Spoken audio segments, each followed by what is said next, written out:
o que eu vim aqui falar hoje é um tema de trabalho que eu trabalho há cerca de 10 anos. É um tema de trabalho sobre envolve epilepsia, eventos epilépticos e a previsão de crises epilépticas. Ou seja, a epilepsia é uma doença que afeta 1% da população mundial e alguns destes pacientes são tratados com medicação, ou seja, com um medicamento e conseguem realmente ter uma vida normal, digamos assim, sem qualquer problema. Outros não.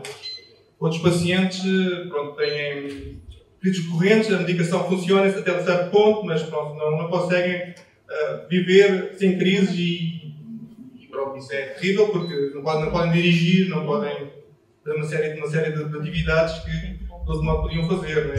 Vivem sozinhos ou vivem desacompanhados, e quedas e é um problema e, portanto, daí a ideia de prever crises. Portanto, o que é a epilepsia? Como eu falei há pouco, é uma doença crónica do cérebro, não é? E é caracterizada uma atividade anormal síncrona. Essa ideia que a epilepsia é algo desorganizado, não, pelo contrário, é algo que é síncrono, ou seja, o cérebro entra num estado de hipersincronia, em que essa hipersincronia afeta depois o sistema motor, ou pode afetar, e portanto é algo que é síncrono, não é assíncrono, ou seja, não é desorganizado. E o seu meio de diagnóstico por defeito é o EEG, ou seja, o EEG é o exame que se faz quando se quer realmente diagnosticar a epilepsia, ou seja, alguém que é suspeito de ter epilepsia vai para o hospital e é monitorizado por vídeo EEG, com vídeo e com EEG, para de forma a ver onde é que ocorrem as crises e depois anotar as crises e perceber se as crises são não recorrentes, ou seja, um indivíduo que tem uma crise em 10 anos não é epiléptico, não é?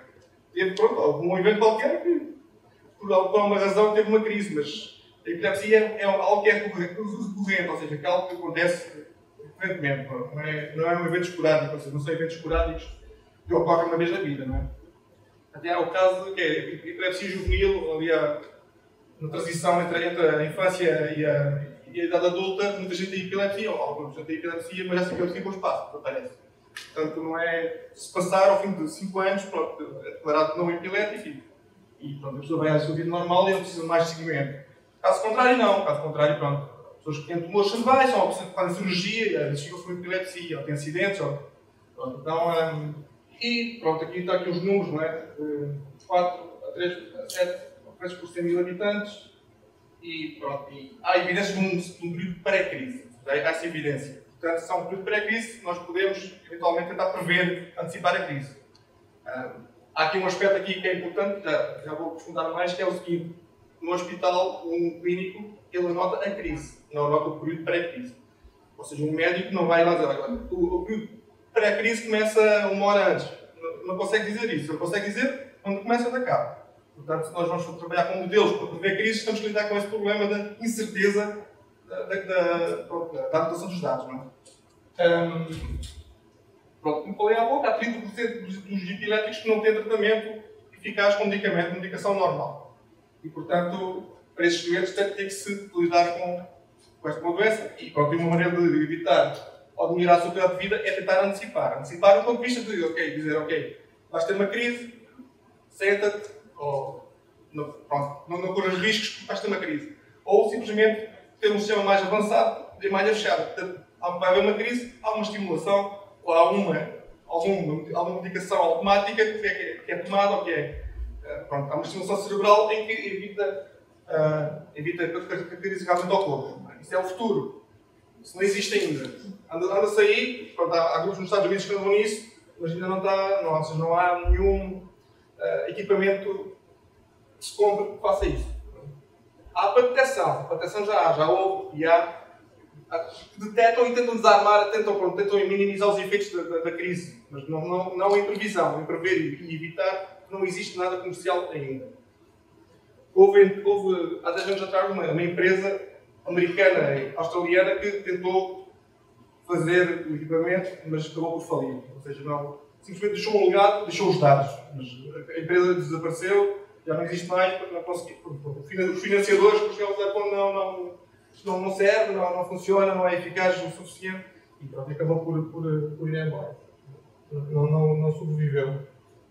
Quais são as dificuldades? As dificuldades do problema são muitas, ou seja, são eventos raros. Ou seja, um evento que ocorre, sei lá, uma vez por mês. Ou seja, nós temos que ter um sistema capaz de detectar, de prever um evento num mês quando o resto é tudo normal. Ou seja, ao mesmo tempo no meio do oceano, há uma ondinha, sei lá, que ocorre ao fim de... Sei lá, e tentar dizer que aquilo é algo que ou seja, é um problema difícil, porque temos quem sabe machine learning, ou quem sabe, temos a classe que nós queremos detectar, que é a previsão, é muito curta, e o resto é muito longo. Então, é como procurar uma agulha num palheiro, ou seja, temos uma agulha, queremos deixar numa sala deste tamanho. É difícil. Então, é algo que não é fácil. Há variedade entre pacientes, ou seja, cada paciente é um paciente, não há um padrão geral dos pacientes, e também há variabilidade no paciente. Ou seja, um indivíduo dorme, come, acorda de manhã, ou seja, vai almoçar, ou seja, ao longo do dia, por exemplo, há diferentes períodos de suscetibilidade para a crise. E, portanto, não há um estado basal que seja sempre o mesmo, não é? Portanto, há também com esse problema da variedade no paciente. Por exemplo, no caso do sexo feminino, o período menstrual é um indicador de propensão para a crise, ou seja, naqueles dias do mês é mais propenso a haver crises, não é? Então, uma meteorologia também, pronto, é mais um pouco então e um pouco para se investigar. Mas a meteorologia, o tempo, se está sol, se está chuva, se está trovoada, é outro fator que pode potenciar, ou seja, pode ser propenso à ocorrência de crise. Outros aspectos muito importantes é o que eu falei há pouco, ou seja, eu não sei onde é que começa o período de pré-crise. Ou seja, supostamente há um período de pré-crise onde o paciente entra num período que ou seja, um processo irreversível que leva à crise, mas eu não sei quando é que esse período começa. E também não sei, no cérebro, onde é que a atividade começa. Porque uma coisa é dizer, ok, na crise o foco é aqui. Tudo bem, os médicos sabem fazer isso. Sabem dizer, analisam o EEG, fazem exames de imagem, CT e outros exames, para ver para detectar o foco. Depois há cirurgia de epilepsia, ou seja, uma vez detectado o foco, dentro limitado, aquele paciente vai para o operatório e é feita uma reseção da zona epilética e muitas vezes resolve. Mas há casos onde isso não pode ser feito. Se for uma zona que afeta a fala ou a atividade motora, eu não posso simplesmente chegar lá e tirar essa zona. Portanto, nem sempre é possível. Portanto, eu não sei, no pré-crise, exatamente como é que as coisas funcionam. Não é? Okay? Isso é um problema que, pronto, torna tudo difícil. Como fonte de informação, por exemplo, o EEG é o exame comum, não é? Que mede a atividade cerebral do cérebro.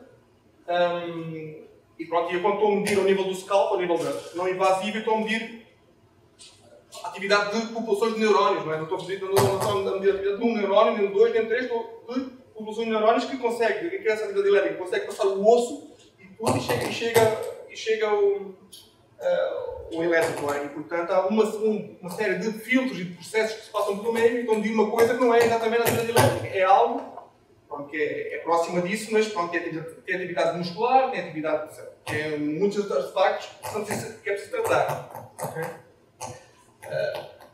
E pronto, temos três mudanças de EEG, ou seja, no invasivo, que é ao nível do scalp, elétrons colados, em cor cabeludo.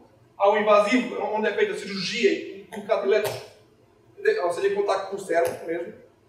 Na superfície ou profundos, porque também há elétrons profundos que metem elétrons em profundidade.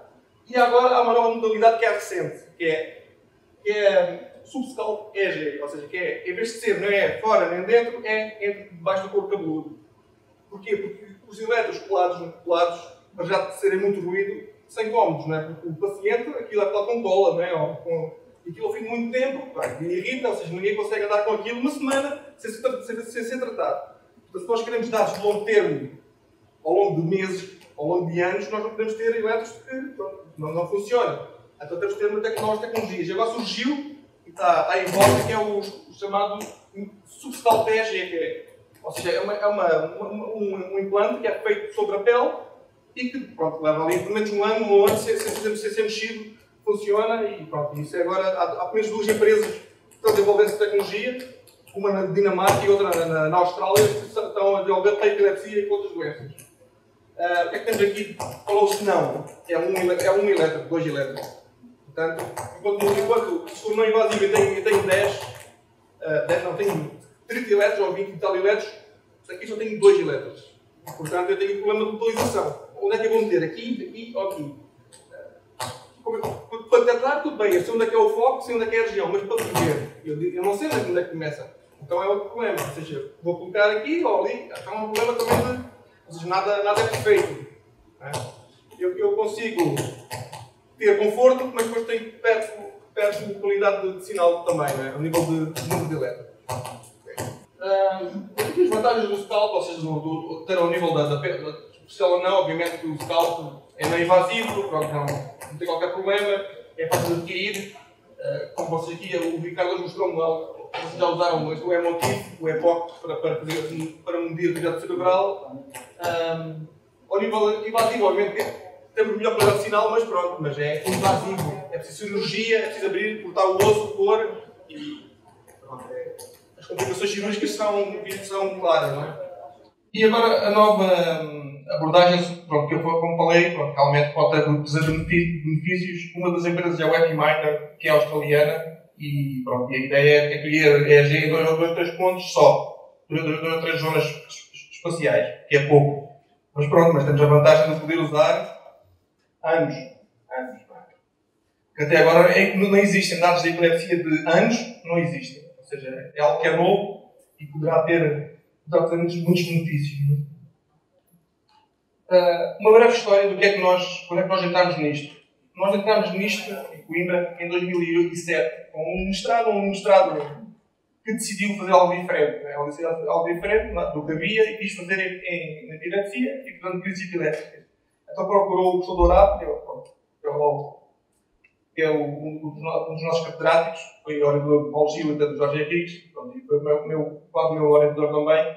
E ele, pronto, e o aluno teve uma boa ideia e decidiu escrever um projeto europeu. Ou seja, contactaram investigadores na Europa, na Alemanha, na França e decidiram propor um projeto europeu que foi aceito. Foi aceito e, portanto, aí houve financiamento, pronto, e começou a haver um grupo de interesse, um grupo de pessoas a trabalhar nisto. Em 2009, eu cheguei em 2009 a Coimbra, eu estava no outro sítio, em 2009 comecei a trabalhar neste problema e o projeto terminou em 2012, o Epilepsia. Houve ali um momento sem financiamento, onde nós trabalhamos só com os dados que tínhamos e com as pessoas que tínhamos. Em 2020, 21, 23, surgiu um novo financiamento nacional que temos agora, em que a ideia é continuar o que foi feito neste projeto de epilepsia. A nossa equipa de investigação atual é formada pelo professor Dourado, António Dourado, por mim e pelo professor Jorge Henriques, que está mais dedicado ao ECG, né? mas também trabalha neste problema. E temos alguns alunos de doutoramento, temos 3 alunos no ativo, o Fábio, o Mauro e a Adriana, trabalhando em tópicos diferentes sobre o mesmo problema. E temos 6 alunos de mestrado neste momento a trabalhar.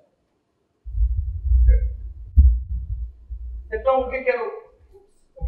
Aí o nosso foco tem sido justamente sinal, machine learning, aprendizado de máquina, né? Com técnicas Shell, ou seja, redes neurais, SVMs, outros classificadores simples, e agora, mais recentemente, técnicas de Deep Learning, também estamos a experimentar isso nos dados que temos. Então, o que era o projeto em si, em termos de organização europeia? Nós tínhamos 3 tipos de universidades: o ICM em França, em Paris, na Alemanha, a Universidade de Freiburg, e em Coimbra, a Universidade de Coimbra.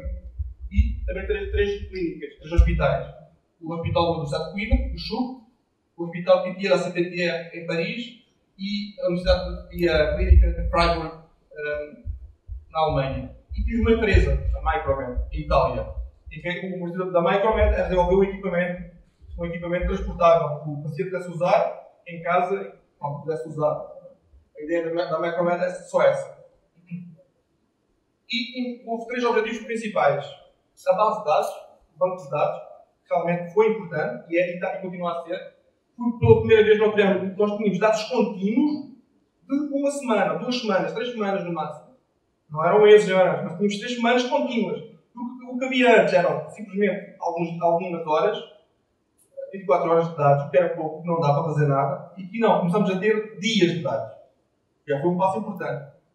Okay? Outro objetivo foi desenvolver um protótipo que o paciente pudesse usar, transportar com ele, tentar prever crises em ambiente real. Esse é o objetivo. E pronto, e houve uma package que foi desenvolvida em MATLAB para auxiliar o desenvolvimento de algoritmos, chamado WebLab. E pronto, o nosso foco era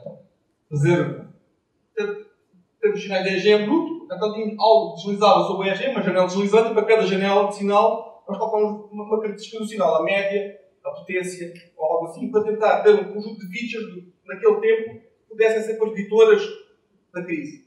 Okay? Tínhamos features, e com essas features o que é que nós fizemos? Nós criamos classificadores, machine learning, aprendizado de máquina, para tentar prever crises. Foi esse o nosso foco. Portanto, nós tínhamos um classificador que detectava se é pré-crise ou se é antes da crise ou não, e aqui temos um gerador de alarme, basicamente é um filtro de média móvel. Porquê? Porque o classificador normalmente dava muitos falsos alarmes e nós tínhamos um filtro que basicamente fazia o seguinte, ou seja, se 5 minutos atrás houve muita atividade de previsão, então realmente é verdade. Se houvesse pouca atividade, eram falsos alarmes e não detectávamos nada. Para minimizar o número de falsos alarmes que podiam ocorrer. Okay? E fizemos treino supervisionado. Tínhamos features à entrada, não é? E tínhamos as labels à saída. Ou seja, interdital, normal, sem crise e crise, pré-crise. A crise ocorre aqui, não é? E é pré-crise. Nós queríamos tratar este período antes da crise. E, portanto, fizemos um dos maiores estudos, na área na altura, foi usando 278 pacientes. O que havia até então eram 24 pacientes. Portanto, nós temos 268 pacientes em dados contínuos de semanas. Portanto, foi um avanço. Okay? E basicamente, pronto, usámos redes SVM, MLP, FBF, redes neurais, não é?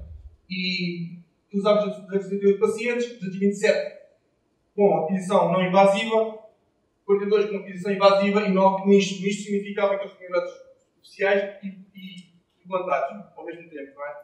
Simultâneo. E fizemos um processamento de 929 dias de dados. Ou seja, bastante, não é? Cada paciente tinha 3 semanas, portanto o aglomerado total deu este número de dias. E 1519 crises, também é algo inédito na altura.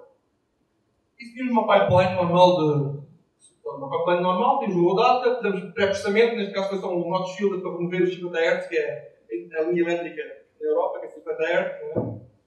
Feature extraction, selecionámos elétricos. Porque é que nós selecionámos elétricos? Nós também queríamos algo que fosse confortável. Não queríamos ter todos os elétricos porque é desconfortável, mas queríamos minimizar o número de elétricos. Um paciente, se usar um elétrico, é melhor do que usar 24 elétricos colados, não é? Do ponto de vista de estigma social também é visível, é certo? Alguém na rua cheio de fios não funcionaria, não é? Então tentamos minimizar o número de elétricos, neste caso 6 elétricos só. Tentamos fazer isto com 6 elétricos. E pronto, e fizemos depois, separámos os dados, treino e teste, não é?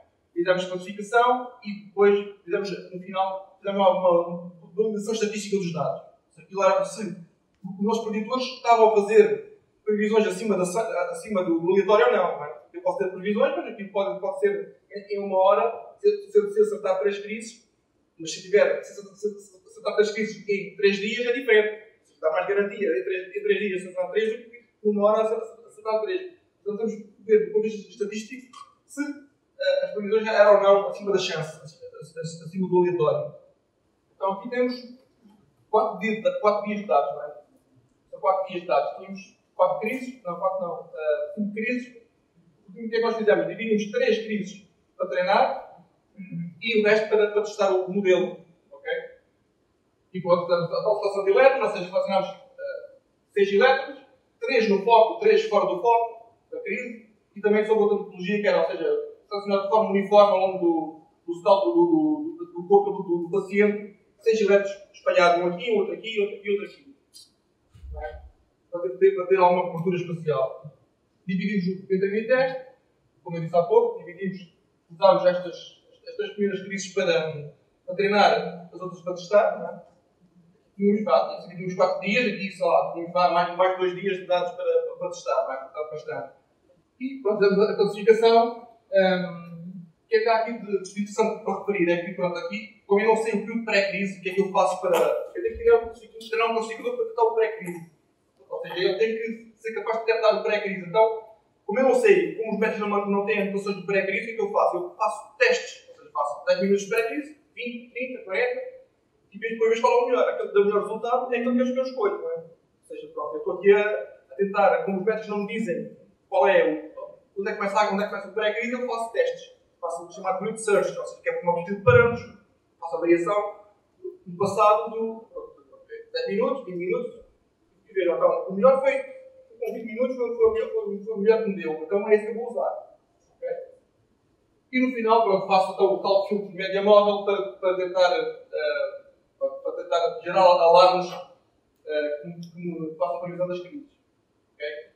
Basicamente, eu tenho assim o classificador deve ter uma saída, só devia disparar aqui nesta zona, não, ele não estava a disparar em zonas onde não há qualquer crise, e portanto, se eu passar uma janela deslizante, fizer uma média móvel sobre o sinal, eu tenho uma curva deste tipo, e quando esta curva passa um threshold, um limiar, eu gero um alarme, digo, ok, eu tenho garantia suficiente que aqui vai haver uma crise, e gera um alarme, não é? Nessa altura. Eu podia gerar, se eu não usasse isto, cada linha desta era um falso alarme. Portanto, ia ser um número enorme de falsos alarmes. Então, eu minimizo alguns falsos alarmes e faço um filtro de média móvel, um filtro deslizante, que me vai fazer a média, não é? E só quando eu tenho garantia, o consumidor está a disparar muito, está-me a dizer muito que é pré-crise, então é só aí que gera um alarme. Portanto, isso minimiza o número do falso alarme. E aqui temos um exemplo, ou seja, eu tenho aqui, basicamente, isto é a probabilidade de haver crise. Não é? Tenho aqui perto de zero, vai subindo. Quando passa o threshold, gera um alarme. Portanto, aqui, desceu outra vez, voltou a subir, passou o threshold, mas não havia nenhuma crise. Portanto, é um falso alarme. Ou seja, eu gerei um alarme, mas depois no futuro não aconteceu crise. Portanto, é um falso alarme. Aqui, acertei outra vez. Ou seja, isto baixa outra vez, aqui tive sorte. Tive sorte, aqui não passou o threshold, não gerou alarme, mas voltou outra vez a subir e gerou outro alarme. Okay? Portanto, e num tempo próximo de uma crise. Portanto, é um verdadeiro alarme, não é? É um true alarme. E no final, dou-lhe essa estatística para realmente perceber se o nosso algoritmo estava a prever acima das chances. Ou seja, se era jogar uma moeda ao ar era pior do que ter um algoritmo. Se eu dou-lhe essa estatística e disse, ok, isto é jogar uma moeda ao ar ou ter o seu método é a mesma coisa, eu não via, não serve. Tem que ter algo que faça previsão acima das chances, não é? Se eu tiver muitos falsos alarmes, o que é que vai acontecer? Muitos falsos alarmes, algum daqueles falsos alarmes vai prever uma crise. Mas nós estamos a fazer uma previsão aleatória. Portanto, não estou a prever nada. Estou simplesmente a jogar moedas ao ar até que não acerta. Se eu for sempre jogando moeda ao ar, vai haver uma que vai estar aquele tempo e vai acertar. Portanto, não serve. Nós temos que ter garantias que os nossos classificadores estão acima das chances. A prever acima das chances. E, portanto, temos aqui os resultados finais. Vocês tínhamos, pronto, treino e teste, temos um exemplo do paciente, ou seja, usei estes críticos para treinar e depois para testar, acertei esta crise, acertei todas as crises, mas também tive falso alarme. Aqui está a ver aqui, são falsos alarmes. Está ali no meio, não há crise nenhuma, houve disparos não vão sem qualquer efeito. E pronto, tivemos bons resultados, ou seja, 32% dos pacientes devem ser segurados acima de 50% e falsos positivos por hora, nós com 0.15, que é 0.15 é um número aceitável da literatura, que dizem que 0.15 é um número. Antes de 0.15 é bom, não é? E pronto, e uma antecipação média em torno de 15 minutos, ou seja, nós geramos alarmes 15 minutos antes da crise. 15 minutos é bom, 15 minutos antes da crise, um quarto de hora antes, estava a dizer aos pacientes que iam ter crise. Não é? Portanto, aceitável.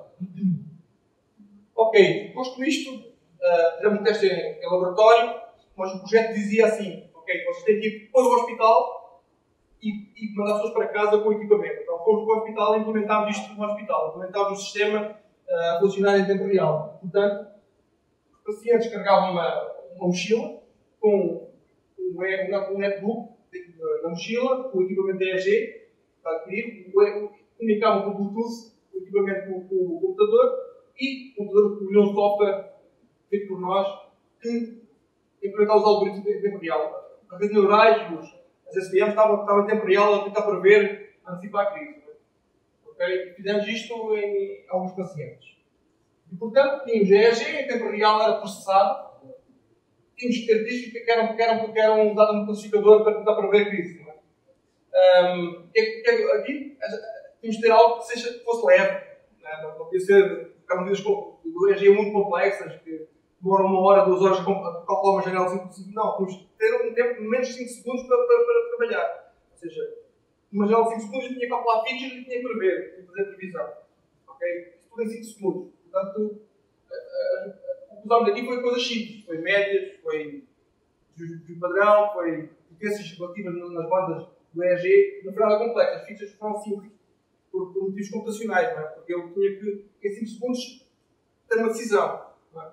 Então foi um modo operandi. Ou seja, nós tínhamos 2 semanas por paciente. Ou seja, o paciente ia para o hospital, passava algum tempo a fazer monitorização até ter 3 crises e ter no mínimo 24 horas de gravação. Ou seja, se o paciente chegasse a 3 crises em meio-dia não servia, tinha que ter mais tempo de gravação. Tinha para ter dados para poder treinar o modelo, para poder ajustar o modelo, no mínimo 24 horas de dados e no mínimo 3 crises, para treinar. Não é?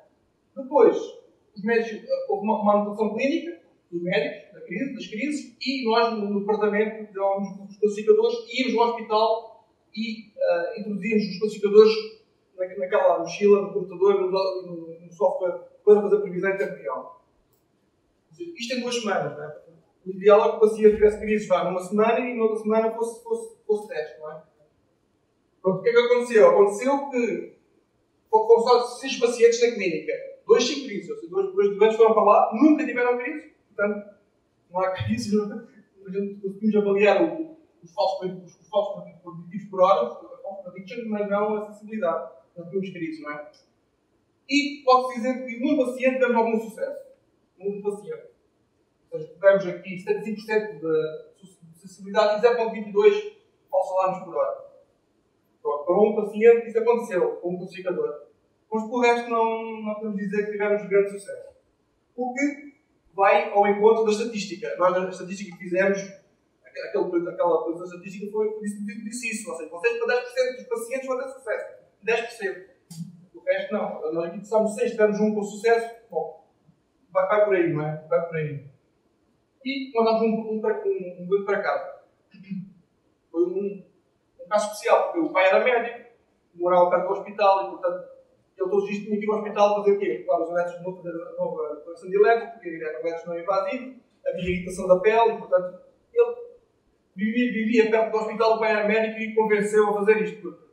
Fazer isto em geral, para já, as pessoas não estão dispostas a andar com uma mochila sempre, com fios a vir na cabeça, a ver que eram só 6 elétricos, mas via-se, não é? Eles usavam um boné, chapéu, mas pronto, aconteceu. Qual foi o que aconteceu? Aconteceu que foi nada de bom. Tivemos todos os crises 100%, mas 1,5 falsos alarmes por hora. Ou seja, estava sempre a dizer crise. Basta uma crise, não serve, não é? Portanto, a conclusão foi que naquele estágio o trabalho não era possível ter um produto. Não era possível ter algo que fosse usado na vida, ou fosse vendido, ou fosse, sei lá, nem já se vendido, que fosse aproveitado para algo. Teríamos de ter novos desenvolvimentos para chegar a algo melhor, algo mais útil. E, portanto, qual foi a conclusão geral? Não é? A conclusão geral do projeto de epilepsia é que nós, na verdade, o sucesso foi fornecer à comunidade científica um conjunto de dados interessantes. Não existia antes, agora passou a haver dados contínuos de 2 semanas, no mínimo, 3 semanas, e pronto, vimos realmente muitos dados, e foi algo de novo. Também um software open source para previsão de crises, que está disponível para download, e ter subido, sei lá, mais de 2.000 downloads do software. Isso foi as grandes vantagens, as grandes mais-valias do projeto. Em termos de previsão de crise em si, não podemos dizer que foi um sucesso. Consegui-se pelo menos avaliar o que é que acontece na vida real. Foi um dos primeiros estudos mundiais. Fez isto de mandar alguém para cá, ou ter alguém com uma mochila às costas e tentar antecipar a crise. Basicamente foi uma prova de conceito. Para alguns pacientes é possível, para alguns é possível. Mas não para todos. Gosto disso, não é? Portanto, A ideia que ficou é que havia muito caminho ainda a desbravar para a frente, para ter algo bom. Não é? E agora? Isto foi em 2012, ou terminado em 2012, cada um foi para o seu lado, nunca mais houve. Os parceiros terminaram um pouco, sei lá, não muito contentes com o resultado e portanto decidiram que não havia. Este problema está. Na verdade, a epilepsia funciona por épocas. Épocas de euforia, agora sim, agora é que vai ser, porque vamos ter dados muito bons, agora é que vai ser, épocas de desânimo. Não se consegue fazer nada. Nós tivemos um momento aí de tempo morto de recuperação. Entretanto, nós continuamos a trabalhar, continuamos a ter alunos, temos um doutoramento e continuamos a olhar para o problema e tentamos evoluir o problema. Em que sentido? Melhorando o pré-processamento. Nós ali fizemos um pré-processamento muito simples, agora queremos melhorar o pré-processamento. Identificação de variáveis que confundem os classificadores, por exemplo, o sono, os estados de sono, dormir, acordar, isso tem influência no estado de sono e outros fatores que influenciam os preditores. E como é que eu posso melhorar a anotação do pré-crise? Pré-crise, como eu falei, não é anotado pelos médicos, como é que eu posso melhorar o pré-crise? Se eu vou treinar um classificador com dados errados, aquele classificador, aquele modelo machine learning não vai ser mau, não pode ser bom. Eu tenho que melhorar a anotação dos dados. Como é que eu vou treinar um classificador de maneira mais eficiente e mais certa? Então, o que é que nós fizemos em pré-processamento de EEG? Recentemente, cerca de 2 anos atrás, tivemos um aluno muito bom que fez uns modelos interessantes, basicamente para pré-processar o EEG, modelos de learning para pré-processar, ou seja, criámos manualmente um conjunto de dados limpos, ou seja, limpámos dados manual de 41 pacientes, daquele banco de dados, e treinámos classificadores para remover movimento muscular, para remover eye blinking, que é fácil, não é? Eye blinking e outros artefactos que aparecem no sinal, que não são de origem neural, são de origem extra neural. E fizemos isso. Pronto, então criamos um banco de dados, anotámos os dados à mão, 41 pacientes, e eles anotaram, né? Fizeram validação cruzada, ou seja, cada um anotou, depois verificaram se as anotações estavam ou não certas. As anotações foram feitas usando ICA, Independent Component Analysis, que é um algoritmo que permite fazer separação de fontes, ou seja, não sei se você sabe o que é ICA. Mas é tradicional, um algoritmo tradicional, já não é novo, mas permite, por exemplo, permite resolver o problema de várias pessoas numa sala. Então, várias pessoas numa sala, com cada um com o seu microfone a falar, o algoritmo permite separar a voz de cada um de forma independente. Ou seja, é um algoritmo que separa em fontes independentes do sinal. É o típico cenário é esse, ou seja, tem várias pessoas numa sala a falar com o microfone, todas a falar ao mesmo tempo, e o ICA supostamente consegue separar a voz de cada um. Portanto, nós aplicamos isto no EEG. O EEG é multicanal, é colhido do cérebro ao mesmo tempo, todos os canais ao mesmo tempo, e portanto é possível aplicá-lo e tentar separar em fontes independentes. O que são as fontes independentes? É o eye blinking, é o EMG, mexer a cabeça, outros artefactos que devem vir separados do sinal neural. É claro que são muitos artefactos e vai haver sempre mistura, não vai ser uma separação perfeita, mas pelo menos minimiza o número de artefactos. Então, temos aqui uma separação, que é o eye bleeding certo, isto aqui são pescadores, não é? Estes picos. Portanto, se eu eliminar esta componente e se eu reconstruir o sinal sem aquela componente, eu tenho um sinal que é limpo do eye bleeding. Não é? Portanto, isto foi a criação do banco ou seja, isto foi feito manualmente. Porquê? Para depois poder treinar os modelos deep learning. Não é?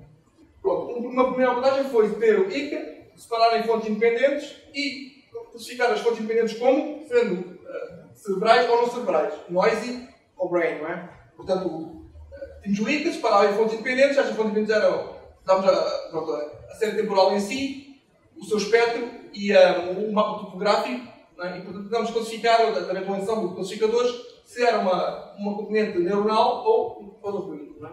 Numa segunda abordagem, já foi publicada, ou seja, temos os sinais reconstruídos sem ruído, treinámos um modelo de deep learning para, com os dados normais, ou data normal, darmos o sinal filtrado. Ok?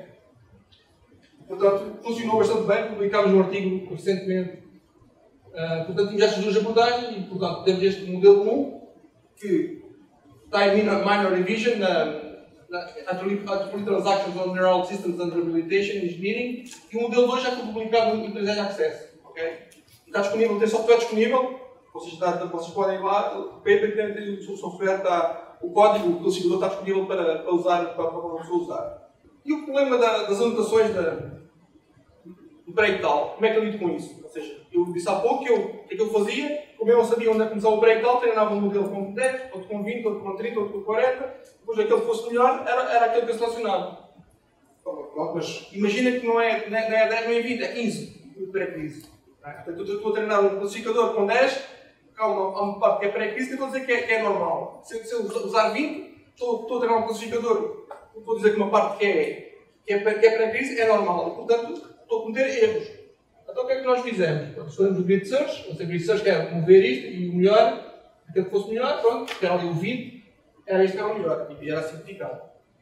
O que é que nós pensávamos? Até se nós usarmos, em vez de treino supervisionado, treino não supervisionado. Clustering. Ok? Portanto, eu não preciso das anotações, só que eu tenho que ter um método que me permita dizer, ok, identificar padrões, clusters, que sejam indicadores que houve uma mudança, houve uma transição de estado.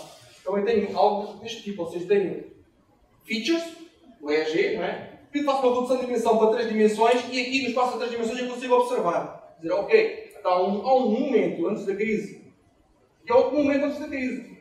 Aqui o amarelo e verde significa que estamos próximos da crise. Portanto, há aqui uma transição, houve uma mudança deste estado para este estado. Então aqui consigo dizer, para esta crise, haverá aqui um estado de pré-crise que começa aqui neste instante. Ok? E ter uma anotação para aquela crise diferente do que tinha antes. Eu agora tenho alguma informação adicional. Ok? Olhando os dados em si. Ou seja, não é porque eu decidi ser, mas sim, os dados dizem que houve uma transição, houve uma quebra, digamos assim, houve um momento onde o cérebro mudou. Algo mudou. Eu tinha um estado e agora tenho outro estado. Portanto, eu estou a assumir, ou nós estamos a assumir, se está antes da crise, deve ser um estado de pré-crise. E, portanto, eu consigo dizer, ok, então aqui houve uma mudança de estado e, portanto, aqui começará o meu estado de pré-crise. E ter instantes de tempo onde eu posso dizer, ok, aqui começa o estado de pré-crise. E ter anotações mais certas para fazer treino supervisionado. Ok? E, pronto, damos clustering e temos diferentes cenários, não é? Temos cenários onde realmente eu não consigo ter nada deste tipo, tenho algo completamente desorganizado, mas sim, mas a maior parte delas eu consigo ter uma separação clara em dois estados. Dois ou mais estados. Ok? E fizemos isto com o ECG e com o EEG. Com o ECG já publicámos, o cardiograma, e com o EEG estamos a publicar brevemente um artigo. Aliás, já foi submetido o artigo. E pronto, fizemos os testes preliminares usando a anotação normal, que eu fazia antes, e a nova anotação, e realmente melhorou um pouco. Melhorou. Portanto, eu estou a ter informação adicional que antes não tinha, que pode ser útil. Okay? Mas, sobre os dados, é assim, os dados que nós temos são bons. Ou são melhores do que havia, mas não chegam. Porquê? Porquê é que não chegam? Porque são feitos dentro da clínica. Ou seja, o paciente vai para a clínica para ser atendido dentro da clínica, em ambiente controlado, onde tiram medicação para ter crises. Ok? E se eu quero ter um protótipo real, no mundo real, eu não posso ter dados que são coletados dentro da clínica, onde o paciente vai lá, é sujeito ou seja, não tem medicação, porque eles querem que ele tenha crises para ver onde é que está as crises, para localizar a crise, e portanto eu não posso ter, estes dados não servem. E depois já são curtos, 3 semanas não servem. Porque ao longo do ano, como eu falei há pouco, há mudanças de temperatura, mudanças de estação, há muita coisa que ocorre e, portanto, tem que ter mais dados. Então, a nova abordagem agora tem que ter outro banco de dados contínuos, de anos, de um ano no mínimo, para poder fazer previsão. Okay? Então, é nisso que estamos agora. Ou seja, agora temos um projeto agora novo com a Alemanha, com Freiburg de novo, ou seja, resgatamos a colaboração com a Alemanha de novo agora, e submetemos um projeto para fazer aquisição de dados em 20 pacientes. Ao longo de um ano, contínuo. Vamos ver o que é que vai acontecer. É uma call difícil da Fundação La Caixa de Espanha, mas pronto, vamos tentar. Mas a ideia de avançar é por aí agora, porque isto vai abrir novas portas para para quê? Para conhecer melhor aquele paciente. Como é que aquele paciente, qual é o padrão de crises dele? Eu já observei recordes de um ano, o que é que acontece? Nós conseguimos facilmente limitar, por exemplo, esses pacientes, ok, este só tem crises de manhã, só tem crises à noite, só tem crises quando come. Portanto, com 3 semanas não dá para isso. É pouco. Se temos 5, 6 eventos, 10 eventos é pouco. Portanto, temos de ter um padrão que é de longo termo de um determinado paciente. Isso traz informação adicional. Eu só preciso levar um classificador para a noite ou para o dia. Só preciso de um classificador porque aquele paciente quase garantidamente vai ter crises durante um certo tempo. Portanto, isso é conhecimento adicional que eu posso ter. E também para melhorar, para ter melhor estimativa das derivas de conceito, ou seja, para separar melhor, ou seja, o que é que acontece quando o paciente está a dormir, acordado, eu tenho que ter cuidado a longo termo e pronto, para ter um melhor conhecimento do paciente. E é isto que estamos agora. Ou seja, nós andamos nisto agora, basicamente, é um novo fogo para este problema, que é um problema difícil. Vamos ver até onde é que chegamos. Ou seja, nós também não prometemos nada, mas pelo menos, acho que se tivermos financiamento, vamos deixar um legado que é os dados, pelo menos os dados. Mais uma vez será os dados, mas pronto, estamos na expectativa de conseguir ir fazer algo mais do que simplesmente os dados. Temos a tecnologia de subscalp é nova, é pouco explorada, poderá ser interessante, e os dados de longo termo, durante muitos anos, poderá ser muito interessante. E é isto, pronto, é isto que eu queria falar.